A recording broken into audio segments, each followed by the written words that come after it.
Shalom. Shalom. Selamat berjumpa lagi dengan kami. Saya Alfredo de Samosir dan Bapak Gunter Sianturi dan Bapak Chandra Silalai dalam acara menggali firman Tuhan dengan tema bohong. Shalom Bapak Gunter Sianturi. Tuhan kabar baik ya Pak ya. Amin. Kita. Ini Pak, ada saya mau memberikan beberapa pertanyaan kepada Bapak mengenai tema ini bohong. Pertanyaan pertama, apa sebenarnya bohong itu? Baik, kita akan mengambil dasar definisi kita ialah dari Kamus Besar Bahasa Indonesia. Di sana dikatakan bahwa bohong itu ialah tidak sesuai dengan yang sebenarnya. Dengan kata lain palsu. Jadi setiap pernyataan, perkataan, perbuatan yang tidak sesuai dengan aslinya itu namanya bohong. Misalnya ada orang kecelakaan, kita di atas motor sedang lewat, lalu kita lihat ada orang banyak. Sebenarnya kita tidak tahu persis seperti apa dan apa yang terjadi. Kata orang memang ada kecelakaan. Lalu ketika kita sampai di rumah dan kita cerita banyak, wah tadi ada kecelakaan dan tabrakan luar biasa, maut dan banyak kejadian itu, tangannya patah, padahal kita nggak lihat. Nah ini namanya bohong. Nah, itulah kira-kira definisi-definisi yang dikatakan bohong. Ya, itu. Pertanyaan nomor 2, coba Pak Bapak sebutkan contoh-contoh dusta itu. Ya, contoh-contoh bohong atau dusta. Yang pertama, ada kadang-kadang pergaulan ini, misalnya sedang ngomong-ngomong, lalu tiba-tiba kawan mau permisi. Permisi dulu lah. Mau kemana kata kawan? Ada pelayanan katanya. Padahal nggak ada pelayanan. Dia mau pulang aja. Nah itu juga bohong. Kemudian kedua, kita misalnya sedang tanya kawan kita yang sedang perjalanan mau ke rumah kita. Halo, kita telepon. Dari mana nih? Lalu dia jawab, ini sudah dekat rumahmu. Padahal masih jauh. Itu juga bohong. Kemudian misalnya kerja, lalu pimpinan minta pertanggungjawaban kita. Lalu kita misalnya bawa kereta beli bensin, lalu kita minta bon kosong, lalu kita isi. Berapa liter kita isi? Padahal kita tidak isi. Nah, itu juga bohong, pertanggungjawaban. Misalnya kita membeli barang disuruh bos, lalu kita beli barangnya tapi second, lalu kita tempelkan di situ merek, misalnya komputer Acer misalnya. Itu bohong. Yang keempat, kita misalnya ditanya orang, nah tinggal di mana katanya, kita bilang di Medan, padahal kita di Tembung. Itu juga bohong. Nomor 5, ada orang jualan untuk membodohi orang supaya yakin bahwa itu telur ayam kampung, lalu telur ayam Eropa ini dipilihnya yang kecil-kecil, lalu dititipkannya kepada orang yang jualan tukang sayur. Lalu orang melihat bahwa ada telur ayam di situ, lalu dia tanya, telur ayam kampung Bu? Iya, telur ayam kampung saya katanya. Jadi pembeli yakin bahwa itu telur ayam kampung, padahal telur ayam Eropa. Kemudian, mau kemana mak? Kata tanya anaknya kepada ibunya. Lalu ibunya berpikir, kalau saya bilang nanti mau ke pajak, pasti anak saya minta ikut. Lalu dia bilanglah ke rumah teman, maka anaknya tidak ikut. Itu juga bohong. Kemudian ada tim kerjasama. Lalu setelah selesai kerja dikasihlah upahnya, uang. Tapi kepada satu orang dikasih. Lalu temannya tanya, berapa dikasih? Lalu dia jawab, cuma 1.000.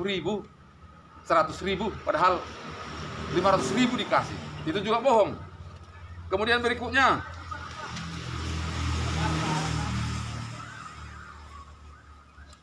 dalam pengadilan ada istilah kesaksian palsu, dan itu banyak. Tanya hakim, apakah betul kau lihat dia dipukul? Iya Pak, saya lihat dipukul, padahal dia tidak ada di situ. Jadi dia menyampaikan kesaksian palsu. Kemudian dalam istilah tender ada yang disebut dengan melengkapi persyaratan permohonan. Misalnya harus ada foto daripada peralatan-peralatannya, misalnya seperti mesin gilas, ada pickup, ada traktor misalnya. Lalu untuk melengkapi itu, karena dia tidak punya, lalu difotolah punya orang. Difoto misalnya gudang orang, difoto motor truk orang, difoto pickup orang. Lalu kemudian dilengkapi. Memang lengkap persyaratannya, fotonya, padahal barangnya tidak ada. Itu namanya bohong. Berikutnya, dalam satu percakapan, ibu-ibu bertanya, di mana sekarang anak-anakmu? Lalu ibu yang satu menjawab, wah, anak yang pertama di Batam, dia sekarang kerja di Pertamina, ya 27 juta gajinya sebulan, sudah ada 3 rumahnya, mobilnya pun sudah 3. Padahal dia hanya pegawai biasa yang gajinya cuma 3 juta. Kemudian dia pertanyaan berikutnya, suatu pagi ada bapak-bapak yang bilang sama anaknya, kalau ada orang tanya di mana bapak, bilang saya keluar, padahal dia tidur di kamar. Itu juga berbohong, menyuruh anaknya berbohong. Kemudian ada 2 orang ibu yang sedang berjalan mau pulang dari pajak. Kemudian tiba-tiba yang satu melihat ada musuhnya sedang berjalan di depan. Lalu tiba-tiba dia membelok ke kanan, masuk ke gang. Nah, dia membelok ke gang karena takut jumpa musuhnya. Lalu kemudian kawannya ditanya setelah beberapa lama, kenapa tadi kau pergi ke gang itu? Lalu dia jawab, saya mau ada di situ kawan saya, mau saya tanya, ada perlu. Padahal dia bukan karena mau bertanya, tapi karena takut melihat musuhnya.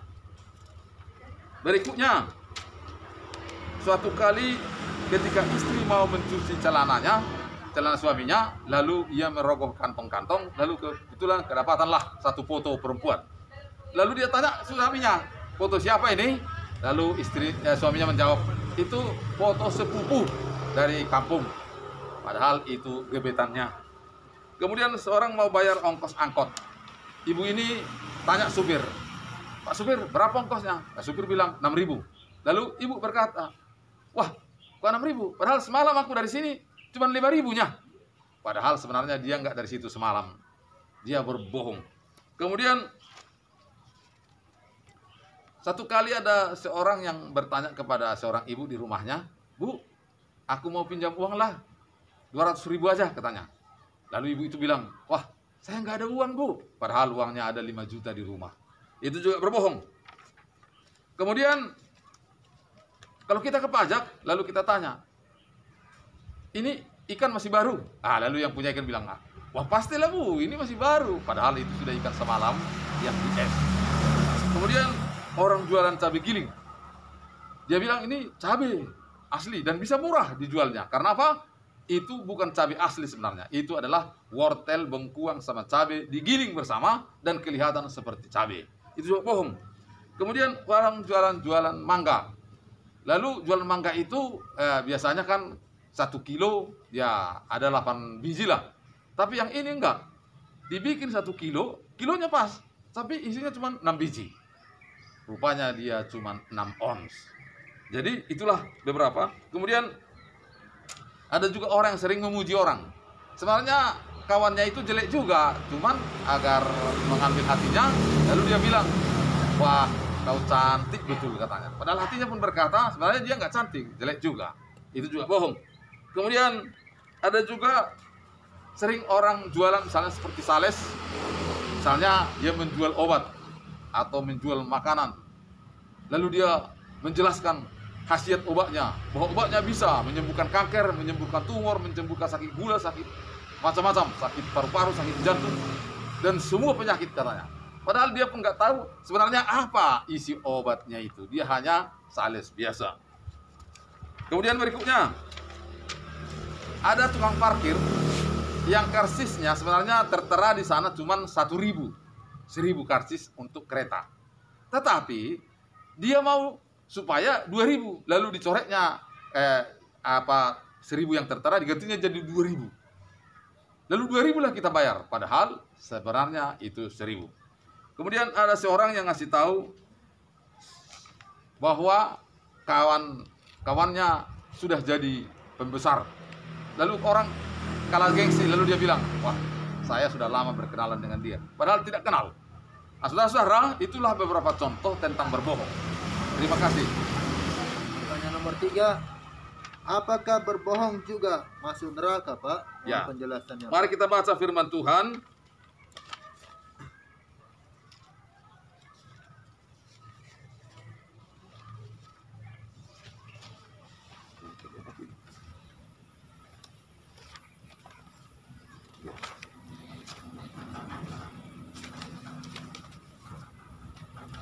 Wahyu pasal 21 ayat 8.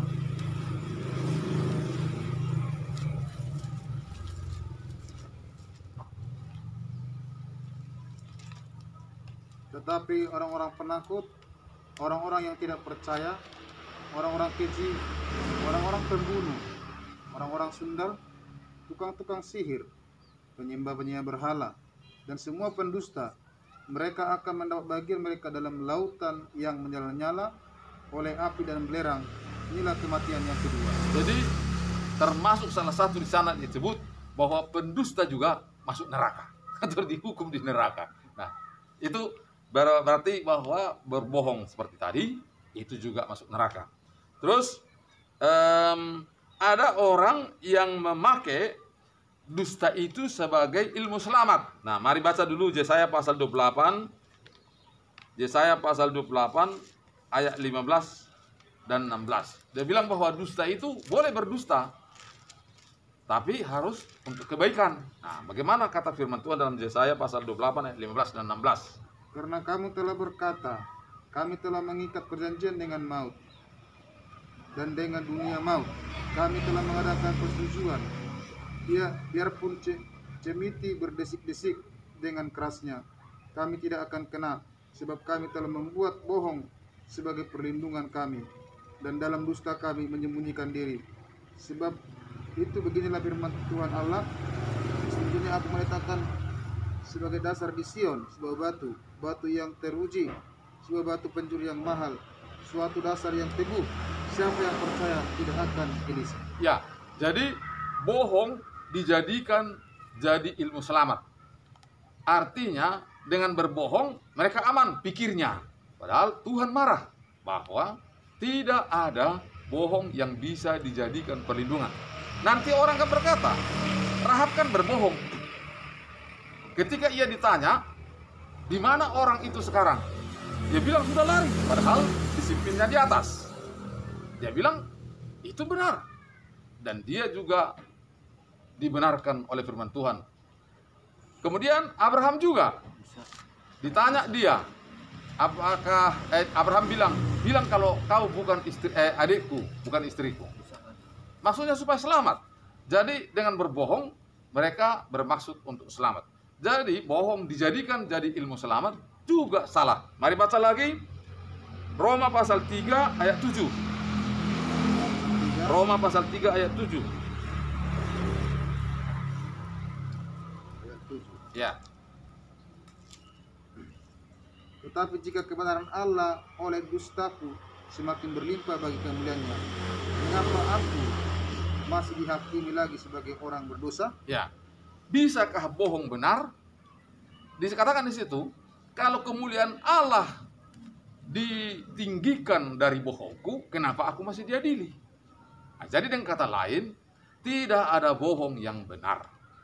Walaupun kita pikir, misalnya seperti Bapak tadi, kalau ada orang nanya, saya mau tidur ini, bilang aja Bapak sudah pergi, padahal dia di situ. Itu juga tidak benar.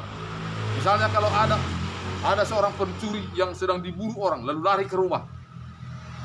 Lalu kemudian pencuri itu bilang, jangan kasih tahu aku di sini. Lalu orang yang datang rame-rame itu bertanya, tadi pencurinya datang ke sini, lalu kita berbohong, tidak ada di sini, padahal dia di rumah. Saudaraku, orang bisa menolong, tapi tetap bahwa bohongnya salah. Misalnya seperti Rahab itu, dia boleh menyembunyikan, tapi bohong tetap salah. Misalnya, ada orang yang mau menolong di rumah sakit sedang operasi, butuh uang 10 juta. Lalu untuk menolong orang yang 10 juta, kita merampok di pasar. Kita benar menolong orang, tetapi dosa merampok tetap salah. Saudaraku, itulah firman Tuhan tadi. Oleh karena itu, Efesus pasal 4 ayat 25, baca. Efesus pasal 4 ayat 25.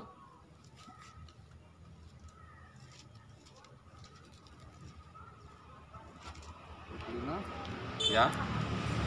Karena itu, buanglah dusta dan berkata benar seorang kepada yang lain, karena kita adalah sesama. Buanglah dusta dan berkatalah benar seorang kepada yang lain. Mari kita buang dusta. Berkatalah benar seorang dengan yang lain.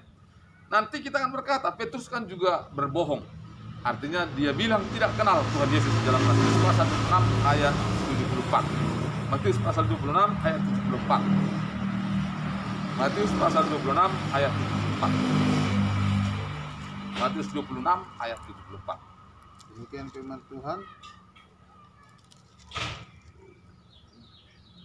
Maka mulailah Petrus mengutuk dan bersumpah, aku tidak kenal orang itu. Dan pada saat itu berkokoklah ayam. Aku tidak kenal orang itu. Ketika ditanya apa, kau kan salah satu dari mereka. Aku tidak kenal dia. Saudaraku, bisakah lepas Petrus dari bohongnya? Tidak bisa. Tapi ia bertobat. Ia menyesali semua perbuatannya. Dan ia dibenarkan oleh Tuhan. Itulah kira-kira yang kami boleh sampaikan. Terus ada lagi? Pertanyaan nomor 4. Bolehkah bohong demi kebaikan, Pak? Nah, sudah sekaligus tadi ya, kita jawab bahwa tidak bisa bohong demi kebaikan. Nah, para pemirsa, oleh karena itu Matius 4 ayat 17 berkata, bertobatlah. Jadi kita semua bertobat, berhenti dan mengikut Tuhan Yesus. Dan Tuhan Yesus siapkan hidup kekal bagi kita. Terima kasih, Tuhan memberkati. Karena para pemirsa, hendaklah kita selalu ikutilah firman Tuhan di dalam kehidupan kita. Akhir kata kami akan berpisah. Selamat berjumpa lagi minggu depan. Tuhan Yesus Kristus memberkati kita semua. Shalom. Shalom. Sampai jumpa. Sampai jumpa.